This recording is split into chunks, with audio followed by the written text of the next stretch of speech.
What's going on, guys? Welcome back to the site. Today we're going to be covering something ever so slightly different, and we're going to be dipping into the world of female physiology.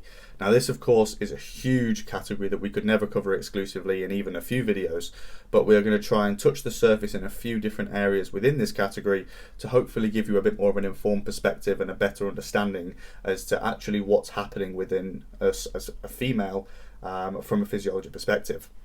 So the main thing that I want to cover in this video, because I don't want to go too deep straight off the bat, I just want to create a little bit of awareness on some topics that I think actually are misunderstood. And this video specifically is simply just going to be looking at how the menstrual cycle in itself can actually affect physical markers. So what happens to your body weight throughout the menstrual cycle? What happens to your physique throughout that menstrual cycle? Because I think that these are often things that can get in the way of evaluating progress and can actually cause unnecessary emotional stress. To maybe apply a bit of context so that your understanding is better as to the significance of this, if we take an individual and let's say this female is really trying her best to lose weight, and all of a sudden she sees little increments in body weight north, which are just normal fluctuation within a menstrual cycle, she may incorrectly view those as regressions, or she may view them as a bad thing, essentially, whereas realistically this is a perfectly normal north fluctuation that she may see in the late luteal phases of her menstrual cycle. So I want to create a little bit of an understanding as to why your body weight may jump, what happens if it does, and why that it's perfectly normal and okay to see. So what I want to do today is give you a little bit of an introduction into the key hormones involved within the menstrual cycle, and basically explain how those key hormones can affect variables such as your body weight or your body composition based upon the phase at which you are in of the menstrual cycle. So we're going to start off by introducing the key hormones in a downstream fashion, so thinking of it as a little bit of a chain reaction. Right at the top of that chain reaction, we have a hypothalamic hormone known as gonadotropin releasing hormone. Now this hormone, we can almost think of it as just a signaler. It signals your anterior pituitary to release two pituitary hormones. Now these pituitary hormones you will most definitely have heard of before: FSH and LH, follicular stimulating hormone and luteinizing hormone. Now these are both incredibly important hormones within the menstrual cycle, as they hold dominance in either side of ovulation. So to apply some context and position this on a little bit of a graph, most normal menstrual cycles are 28 days, so we'll use 28 days as the duration of the graph. We can split it bang down the middle at ovulation. The preceding 14 days from ovulation are estrogen dominant, and this is known as the follicular phase, so FSH. And then if we think about day 15 to 28, so the second half, this is a progesterone dominant phase known as the luteal phase, LH.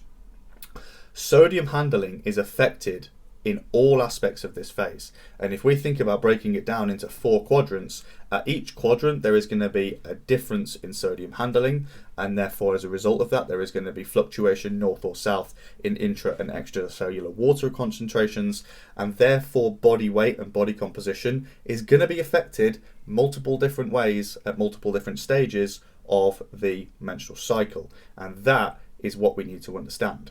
Now, in order to best explain the physical implications that the menstrual cycle can have, I'm going to place a graph up here that I stole from the Muscle Mentors. It was much easier to screenshot their graph and place it over the top of this video than it was for me to design my own that basically would look the exact same, because it is a very easy principle to explain.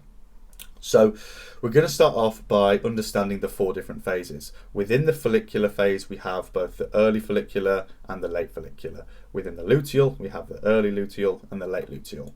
Now, as already explained, we have an estrogen dominant follicular phase and a progesterone dominant luteal phase.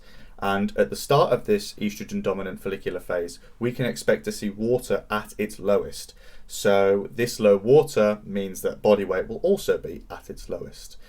We see partial increases into the late follicular phases, partial decreases into the early luteal phase, and then at the end of the luteal phase, so in the late luteal phase, where we are now progesterone dominant, we can expect to see water, so intra and extracellular water concentrations, this is at its highest, and therefore body weight as well at its highest.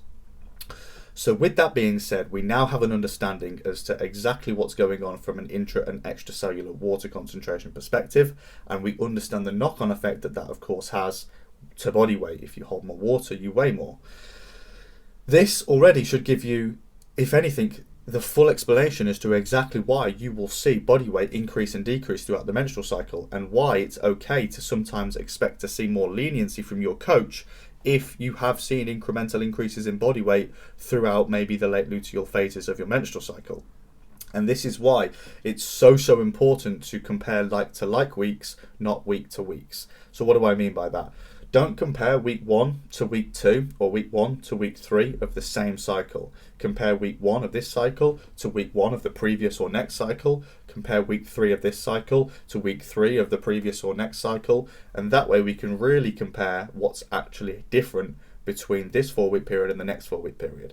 And that for me is the easiest way to be able to track progression or regression, hopefully progression, without worrying what the fluctuation or impact of the menstrual cycle is, and whether it's an accurate comparison or not. Because if we can just compare like to like weeks, we know that that's accurate, we know that that's reliable. So hopefully that's give you a little bit of an understanding right off the bat in terms of how physical markers are affected from the menstrual cycle. I really don't want to go any deeper than that right now. I want to create this awareness, and then based on how you guys respond to this video, we may look at more in-depth things within the female physiology kind of category. So let me know if there's anything you want to see. The only other thing that I'm thinking about doing a video on right now, like today, is birth control. I want to touch on birth control a little bit, but if there's any other topics you want to see within the female physiology category or fitness wide, let me know. My Instagram is on the screen. Thank you very much for watching, and we'll see you in the next video.